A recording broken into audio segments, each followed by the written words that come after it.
اچھا، تو آج کل امریکہ اور ایران کو لے کر بہت کچھ چل رہا ہے۔ کبھی لگتا ہے کہ امن معاہدہ بس ہونے ہی والا ہے، اور پھر اگلے ہی دن خبر آتی ہے کہ حالات مزید بگڑ گئے ہیں۔ تو آخر ہو کیا رہا ہے؟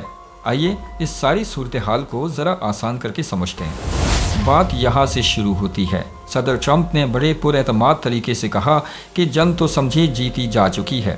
یہ سننے میں تو بہت اچھا لگتا ہے، جیسے امن بس دروازے پر ہی کھڑا ہو۔ مگر اصل سوال تو یہی ہے، کیا یہ امیدیں سچی ہیں؟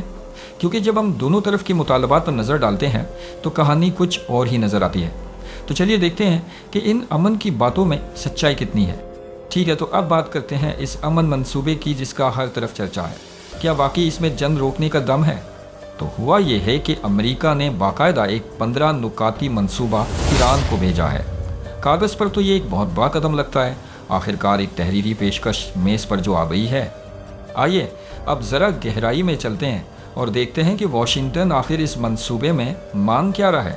اوکے، تو سب سے دلچسپ بات یہ ہے کہ یہ مطالبات کتنے سخت ہیں۔ امریکہ صرف یہ نہیں کہہ رہا کہ پروگرام کو روکو، بلکہ وہ کہہ رہا ہے کہ اپنی تمام جوہری صلاحیتیں ختم کر دو۔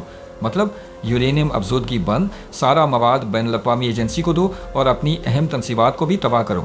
یہ ایک مکمل ریسیٹ کا مطالبہ ہے۔ اور بات صرف جوہری پروگرام تک محدود نہیں، امریکہ ایران کے علاقائی اثر و رسوخ پر بھی لگام ڈالنا چاہتا ہے۔ یعنی اپنے پراکسی گروپس کی مدد بند کرو، اپنے میزائل پروگرام کو محدود کرو، اور سب سے اہم، آبنۂ ہرمز کو سب کے لیے کھلا رکھو۔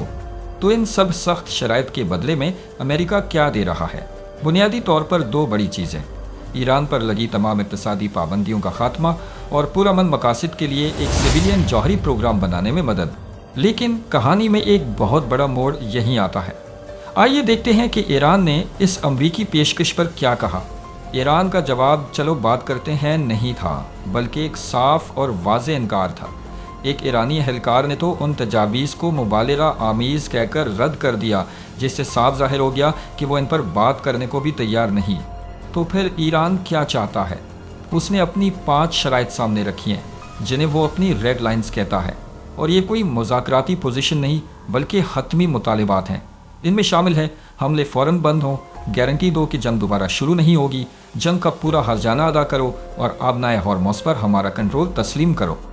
اور یہاں آ کر تصویر بالکل صاف ہو جاتی ہے کہ دونوں میں فاصلہ کتنا زیادہ ہے۔ ذرا دیکھیں، آبنائے ہرمز پر امریکہ آزادی چاہتا ہے، ایران مکمل کنٹرول۔ امریکہ پابندیاں ہٹانے کی بات کر رہا ہے، ایران جنگی ہرجانے کا مطالبہ کر رہا ہے۔ یہ بنیادی طور پر دو الگ الگ حقیقتیں ہیں۔ اچھا، تو یہ تو ہوئی سفارتکاری کی باتیں۔ اب ذرا رخ بدلتے ہیں اور دیکھتے ہیں کہ زمین پر اصل میں کیا ہو رہا ہے، کیونکہ وہ کہانی بالکل مختلف ہے۔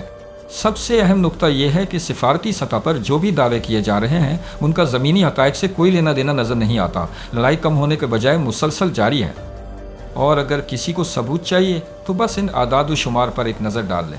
یہ صاف دکھا رہا ہے کہ جب یہ امن مذاکرات کی خبریں چل رہی تھیں تب بھی روزانہ سینکڑوں میزائل اور ڈرون حملے ہو رہے تھے۔ لڑائی ایک دن کے لیے بھی نہیں رکی، اور اس سب کی ایک حقیقی انسانی قیمت ہے۔ اس تنازع میں اب تک کم از کم 13 امریکی فوجی اپنی جانیں دے چکے ہیں۔ اسرائیل پر بھی اس جنگ کے گہرے اثرات مرتب ہوئے ہیں۔ وہاں 27 افراد ہلاک ہو چکے ہیں اور 4000 سے زیادہ لوگ زخمی ہو کر اسپتال پہنچے ہیں۔ ایران کے اندر بھی جانی نقصان بہت بڑا ہے۔ اندازوں کے مطابق وہاں 3000 سے زیادہ لوگ مارے گئے ہیں، جن میں 1100 سے زائد فوجی شامل ہیں۔ اور یہ بات بھی اہم ہے کہ یہ لڑائی صرف فوجوں تک محدود نہیں ہے۔ یہ ڈیٹا دکھا رہا ہے کہ درجنوں حملے کنجان آباد علاقوں اور اہم شہری مقامات پر ہوئے ہیں، جس کا مطلب ہے کہ عام لوگ براہ راست متاثر ہو رہے ہیں۔ اور اگر اس بارے میں کوئی شک باقی تھا کہ حالات کس طرف جا رہے ہیں تو یہ دیکھیں، خبریں ہیں کہ امریکہ امن کی تیاری نہیں بلکہ مزید 3000 فوجی خطے میں بھیجنے کی تیاری کر رہا ہے۔ یہ عمل الفاظ سے زیادہ اونچی آواز میں بولتا ہے۔ تو یہی وہ چیز ہے جسے ہم عظیم تقسیم کہہ رہے ہیں۔